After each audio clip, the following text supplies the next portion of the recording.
Coming up next on Arizona Horizon's Journalists Roundtable, the governor's plan to create a new inspector general position to root out fraud and corruption in state agencies has the attorney general questioning the need, noting that his office already performs those duties. The Journalists Roundtable is next on Arizona Horizon. Arizona Horizon is made possible by contributions from the Friends of Eight, members of your Arizona PBS station. Thank you. Good evening and welcome to Arizona Horizon's Journalists Roundtable. I'm Ted Simons. Joining us tonight, Mary Jo Pitzel of the Arizona Republic, Jeremy Duda of the Arizona Capital Times, and Steve Goldstein of KJZZ Radio. Governor Ducey's push for a new inspector general position is moving through the legislature. Let's just get back to basics here. What exactly is this? The Inspector Clouseau of state government? I'm not sure. Back in January, in his State of the State address, new Governor Ducey said he wanted a state inspector general to root out, to look for examples of waste, fraud, and abuse in state government.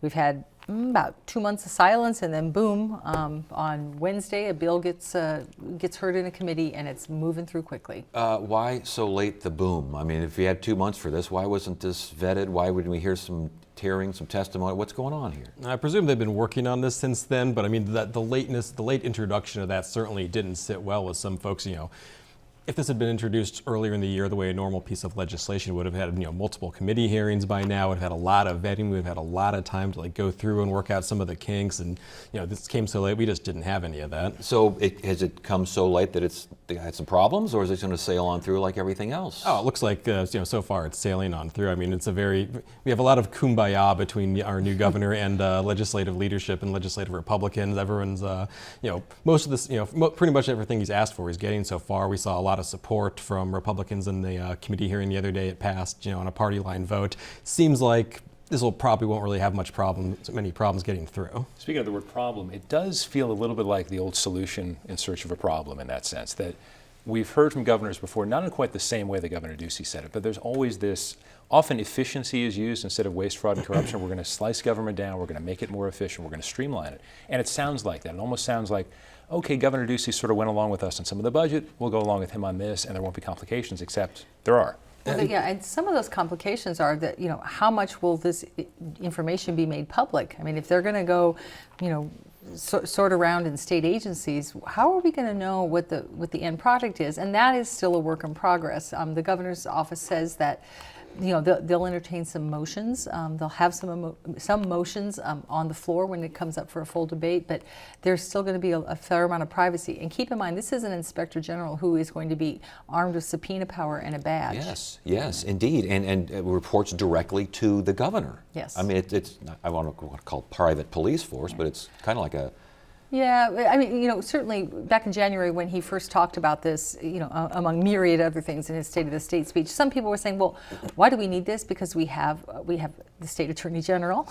We'll get to that in a minute. We have the Auditor General, which does, they're looking for waste and efficiencies in government. And you also have a State Ombudsman. So, and you have different agencies have their own inspector generals. Why does the state need this? I think, for Governor Ducey, I think this is someone who would answer directly to him and, looks into all the executive agencies that also answer to the governor. This, the Auditor General is more to the legislature. Mm-hmm. This is something that's, completely within the executive department, strictly to him. And, for all the stuff we've heard about, a lot of the criticism, like you mentioned, was, private police. But I get the feeling this is really more of, waste and inefficiency and shrinking government and, all the stuff that really consistent with the message we've been hearing from Ducey since pretty much the second he got into the governor's race. Now, of course, it would still have the power to look for criminal wrongdoing, corruption, and that stuff, of course, would be referred to another law enforcement agency. Well, really, what better way to shrink government than to hire someone else to help shrink government? Makes a lot of sense. I guess critics are pointing that out. If you're trying to shrink government, why are we having a new position where the Attorney General is even coming out and saying, we already do this? Well, I think it parallels what we often hear about various laws, which is why do we need these new laws if the other ones were enforced better?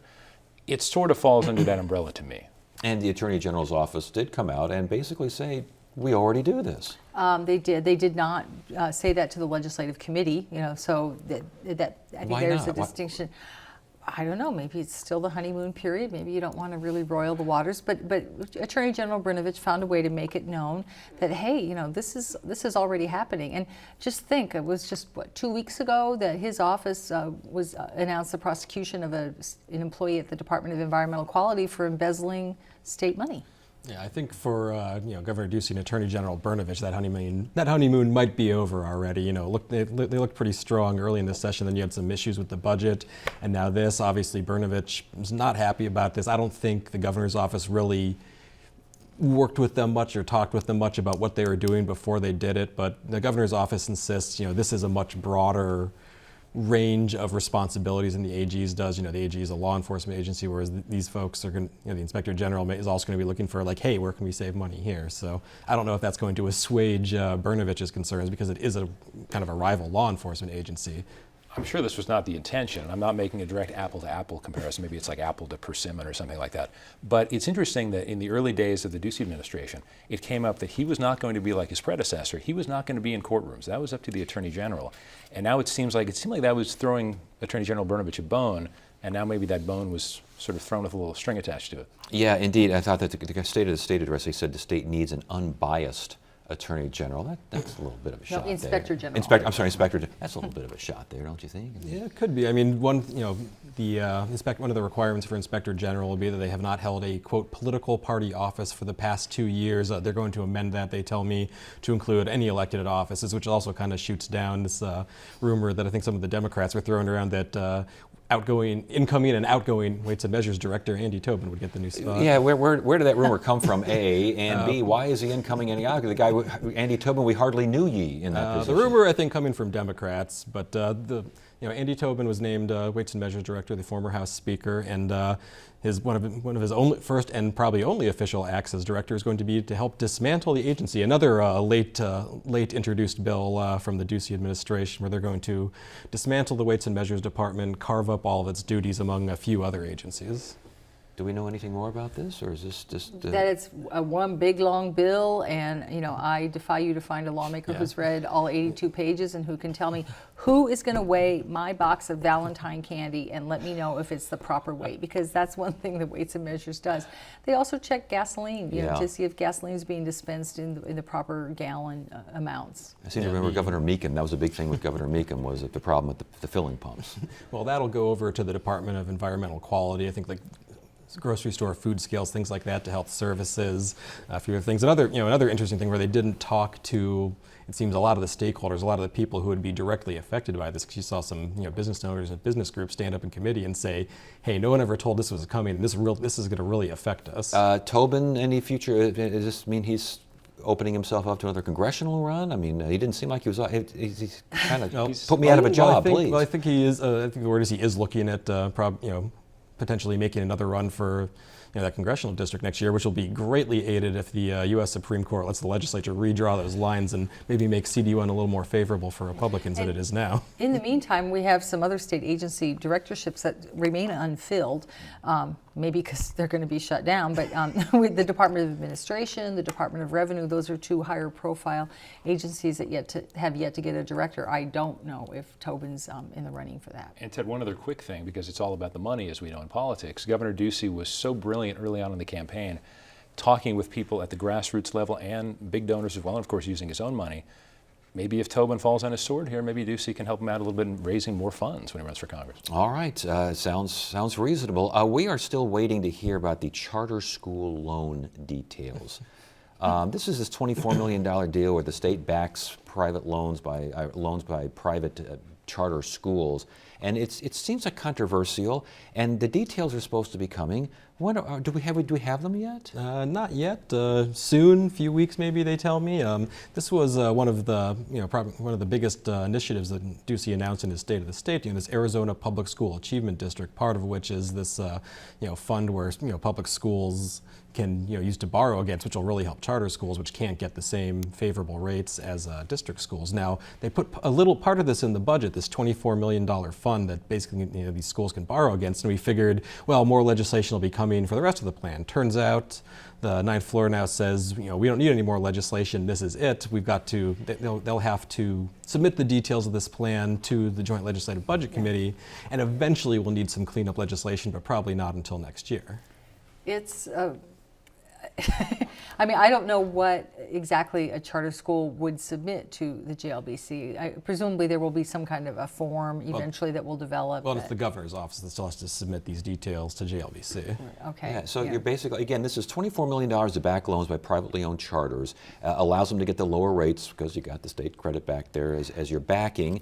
And this is supposed to be part of the elimination of those waiting lists that we keep hearing about, along with finding vacant buildings in schools and rooms and things, correct? Right, right. But there's a problem, perhaps, with the state being the assurer of these loans.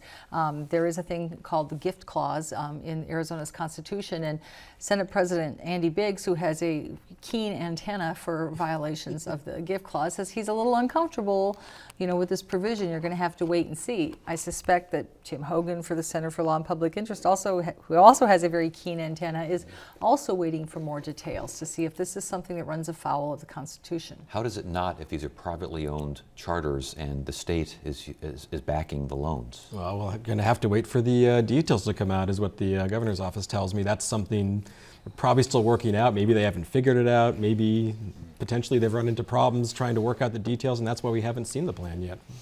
We had a letter, this whistleblower letter regarding the head of DCS. Now, I know that this letter seems like it's been kept secret.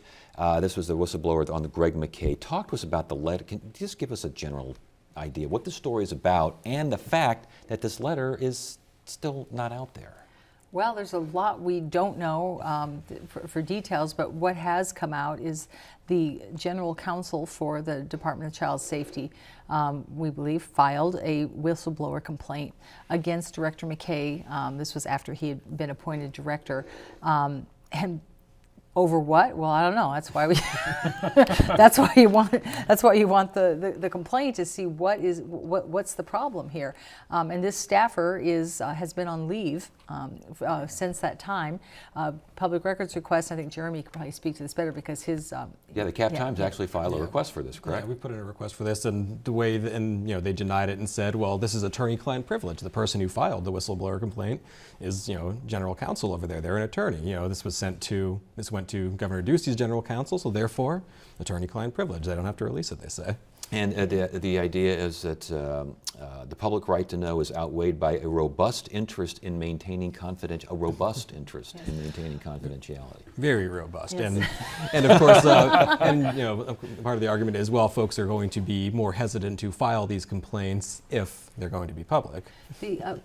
My organization as well got a similar response from the ninth floor, and the head scratcher is that, well, the DCS general counsel is not the attorney for the governor's office. She's the attorney for the Department of Child Safety. Right. So could this be because, but if you're going to blow the whistle on your boss, maybe you don't send it to him. Maybe you send it the next rung up the ladder, and perhaps that's where the governor's office gets involved. And to jump on Mary Jo's head-scratching situation, what about the fact that they eliminated the internal investigation unit, which...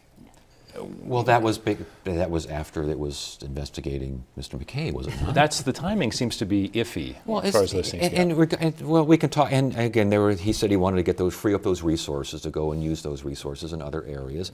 But the idea of this being kept secret, the idea of this last minute this and keeping quiet that, and you keep the investigations of this new inspector general.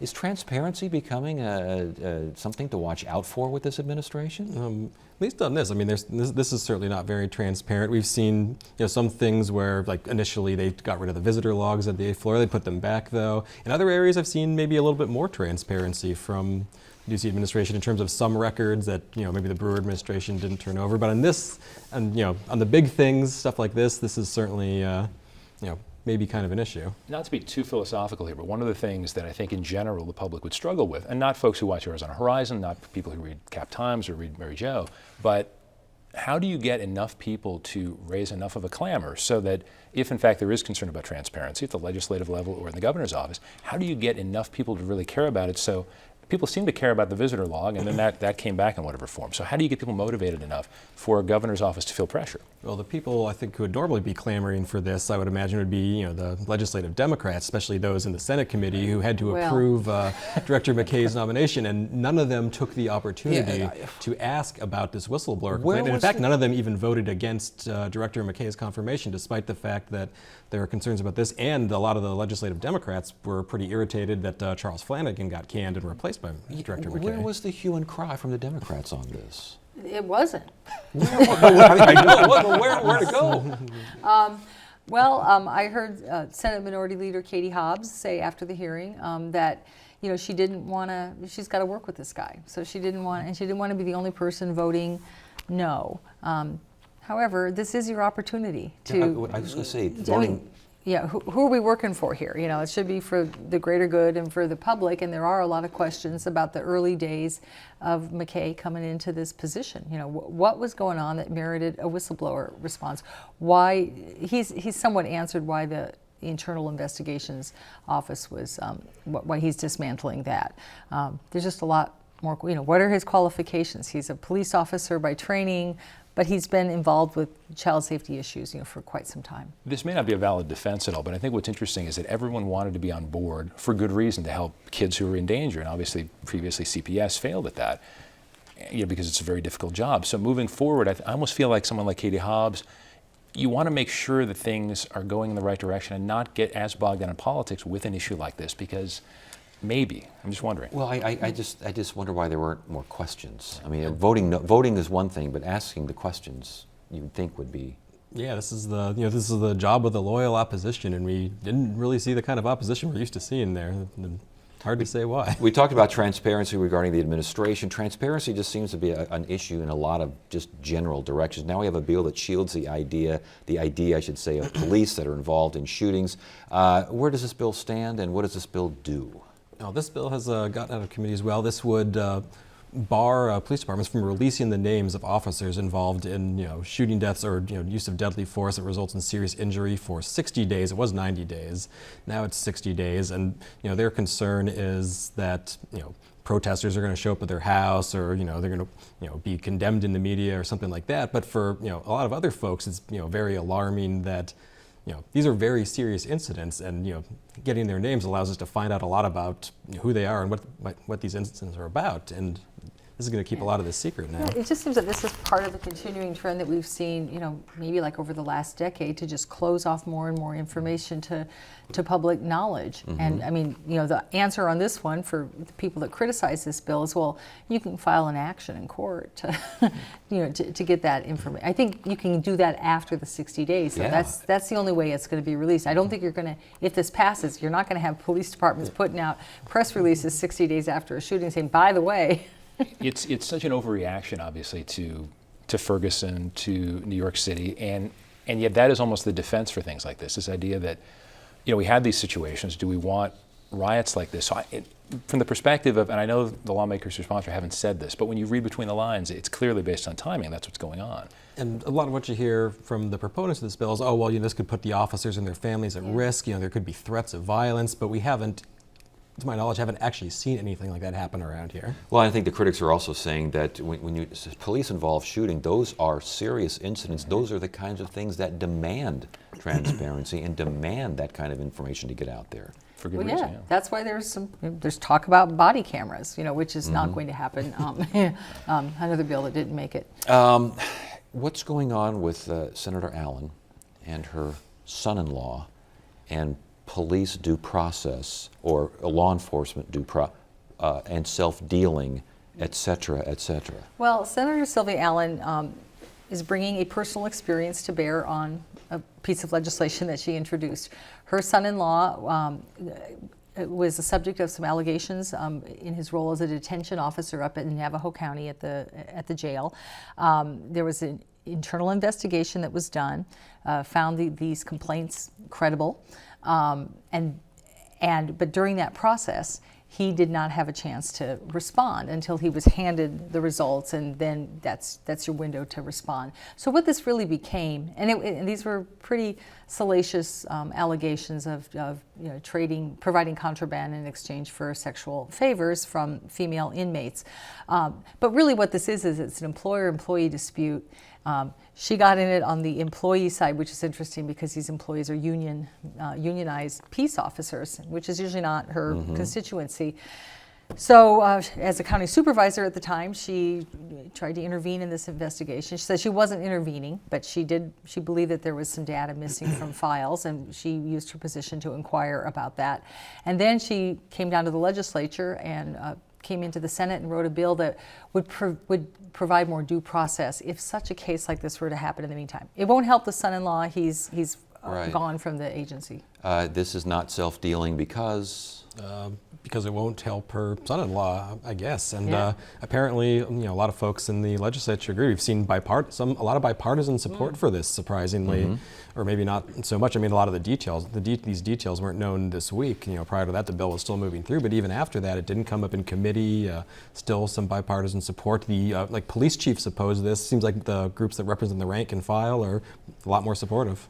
Yeah, I mean, this had, the Democrats, liked this bill, and it was sort of surprising that there were some Republicans that went along with it. Some reluctantly saying, look, this whole, police chief, police officer relationship, the disciplinary process is broken. We should just get rid of it. Representative Eddie Farnsworth was saying we should just make it like the private sector and you work at will. That doesn't quite work in union circles. But the debate really didn't have anything to do with Senator Allen's case per se.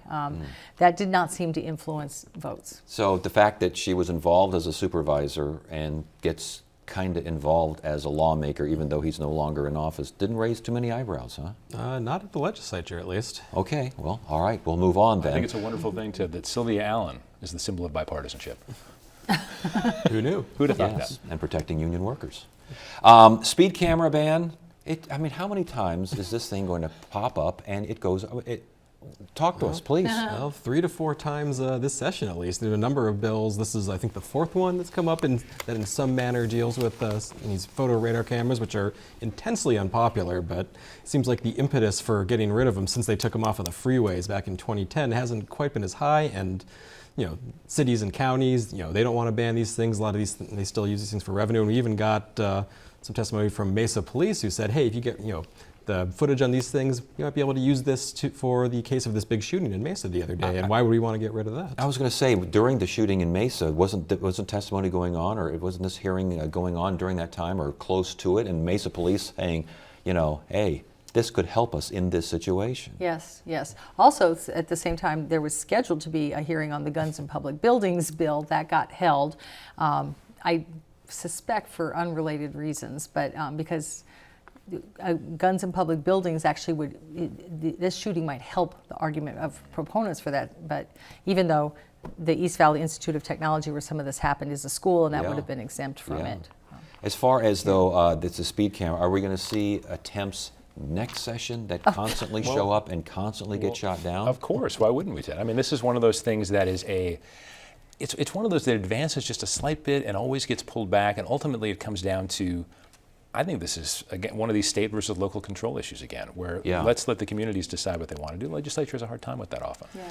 It is, and now you're seeing, because this has been kicked around for so long, the different ways to try to come in and get at it. I think Representative Mesnard had a bill that would have basically eliminated the fine on it if you didn't respond to the subpoena. So, then you'd have no fine. There's really no penalty. So, why not go ahead and break the law? Got about a minute left. Clean elections, referring that back to the voters. We had a debate on this just the other night, and it looks like, we're going to reconsider this, revisit this? What's going on? Yeah, this is a measure that would send this question to the ballot for, after 15 years or so, 16 years, do voters want to repeal clean elections as public campaign funding system? There was one interesting change they made to this in the Senate committee this week, which is the way that you're going to kind of entice voters to do this, because clean elections polls well, and hey, it's called clean elections. Who wants to go against that? Is they're going to sweep the $9 million a year or so that the system gets into K-12 education. Well, Michelle Ugenti, the chair of the House Elections Committee, said we don't need any more money that's voter protected that we can't touch. Let's just sweep it straight into the general fund. And even some of the supporters are now telling me this could hurt this thing when it goes to the ballot because you kind of get rid of that carrot. From talking to State Senator Steve Pierce this week, he sort of made the obvious arguments that he has made before and moderate Republicans like to make is, I can't work with these people. You need to make it so the Chamber of Commerce is helping pick, so there's not a Russell Pierce, for example, that kind of thing. That's the argument, that the legislature is not functioning because of that. So clean elections has resulted in a More extremes on fractured, both more sides. extreme legislature. Right. That was, yeah, and there's certainly evidence of it, but there's nothing that would prohibit a non-extreme candidate from using Sure. public campaign financing, unless it depends on the dynamics of your race. All right. Thank you so much. We appreciate it. Monday on Arizona Horizon, Phoenix Mayor Greg Stanton talks about taking the city's transportation plan to the voters, and we'll look at a program designed to help Latinos graduate. That's Monday on Arizona Horizon. That is it for now. I'm Ted Simons. Thank you so much for joining us. You have a great weekend.